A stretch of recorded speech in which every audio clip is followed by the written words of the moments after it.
अस्सलाम वालेकुम दोस्तों and welcome to Samar TV Urdu. दोस्तों आज की वीडियो काफ़ी इंटरेस्टिंग है। इस वीडियो में हम बात करने वाले पाकिस्तान का मुकाबला इंग्लैंड के आज के मैच के हवाले से। दोस्तों जैसा कि आपको मालूम है कि पाकिस्तान बहुत बुरे तरीके से पहली सीरीज़ जो वनडे सीरीज़ थी वो हार चुका है और आज पहला T20 रात 10:30 पर पाकिस्तानी टाइम के मुताबिक स्टार्ट होगा और परफॉर्मेंस के लिए तैयार।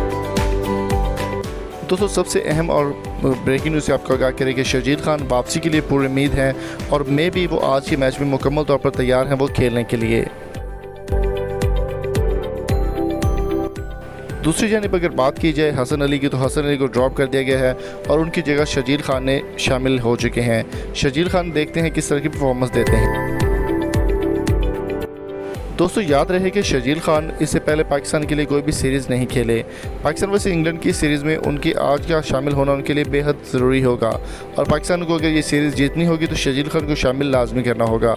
दोस्तों इसके अलावा मैं आपको बता दूँ कि शर्जील खान के ऊपर लगने वाली पाबंदी 2019 में PSL सीज़न 5 के अंदर ख़त्म हो चुकी थी और PSL सीज़न 5 की जानिब से उन्होंने PSL में एंट्री की थी कराची किंग्स टीम के अंदर और बहुत अच्छे तरीके से परफॉर्म करके दोबारा टीम में जगह बनाने में कामयाब हो गए हैं। तो देखते हैं कि वो आज किस तरह की परफॉर्मेंस देकर अपना लोहा मनवाते हैं।